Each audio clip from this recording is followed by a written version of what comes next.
We all know the feeling.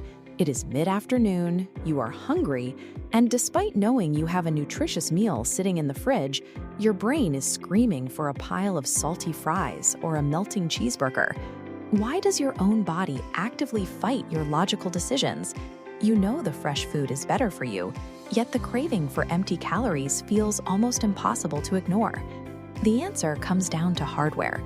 Ancient humans lived in a state of constant food scarcity. Finding rare, calorie-dense fats and sugars meant the difference between surviving a harsh winter or starving. This timeline puts the problem in perspective. For roughly 100,000 years, your ancestors foraged and hunted for every calorie. The era of modern agriculture and abundant food is a tiny 12,000-year sliver at the very end. Those intense cravings for sugar and fat kept early humans alive. They are highly successful survival mechanisms. They are just violently outdated for a modern environment where calories are available on every street corner. To beat the craving, we have to look under the hood.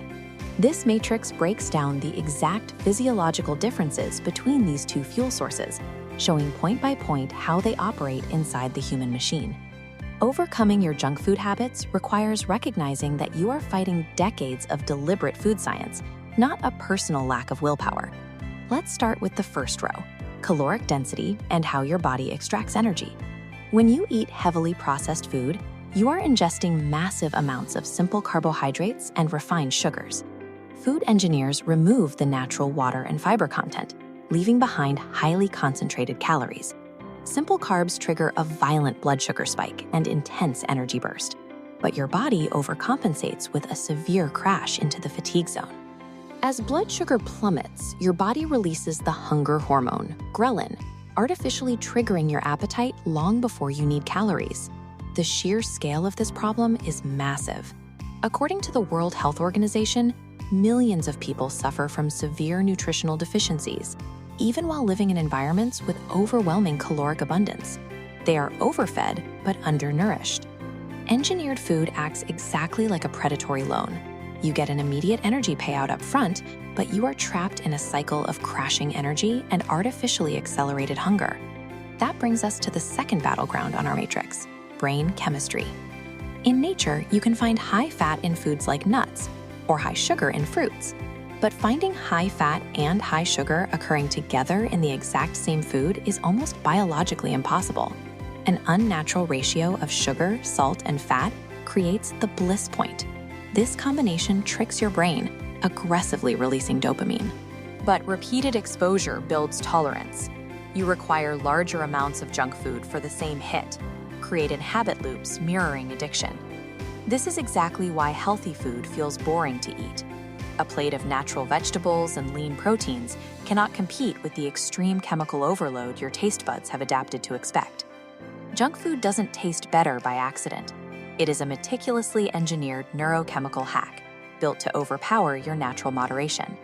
The final comparison point on our matrix is physical satiety, the physical mechanisms your body uses to know when to stop eating. Manufacturers rely heavily on a texture hack. Snacks are engineered to provide a loud, artificial crunch, which signals freshness to the brain, immediately followed by a texture that melts rapidly in the mouth. Because the physical volume of the food vanishes so quickly, the brain gets confused. It vastly underestimates the total calories consumed, allowing you to bypass your body's natural fullness signals. Compare that to the mechanical reality of eating whole foods. Apples, whole grains, beans, and lean proteins requires serious physical chewing and digestive effort. Natural dietary fiber delays gastric emptying, forcing the stomach to methodically break food down at a slow, controlled pace. Because digestion is paced, you get a steady, sustained release of energy throughout the day, preventing massive blood sugar spikes and violent afternoon crashes. Whole foods require more chewing and take longer to process, but that friction is exactly the point. It is the only reliable way to enforce natural portion control and maintain your focus. The trade-off is clear. You can choose the instant neurochemical reward of engineered food and pay for it with long-term metabolic debt, or you can accept the upfront friction of whole foods in exchange for long-term physiological stability. This flowchart provides a strategic way to navigate your specific dietary hurdles without relying entirely on pure willpower. If you struggle with willpower late at night, your strategy is environmental design. Stop fighting the cravings and simply do not stock engineered foods in your home. If it isn't there, you remove the decision entirely. If you are an analytical optimizer looking for peak focus, prioritize the fiber to sugar ratio of your meals. High fiber mechanically controls your gastric emptying, keeping your energy stable and silencing the ghrelin hormone. If your schedule dictates that convenience foods are occasionally inevitable, mandate visual friction. Never eat directly from a bag. Force yourself to pre-portion the snack into a bowl so your brain can actually register the volume you are consuming. Keep in mind, the first few weeks of changing your diet are mechanically difficult. It takes time for your taste buds to reset and for your brain to start appreciating the mild, complex flavors of natural ingredients. Occasional moderation is perfectly fine. If you do consume an engineered snack, use a post-dinner walk or light exercise to balance the sudden caloric influx. Mastering what you eat is not a test of moral superiority. It is a strategic game of managing your own biological machinery and making sure it isn't being exploited by modern engineering.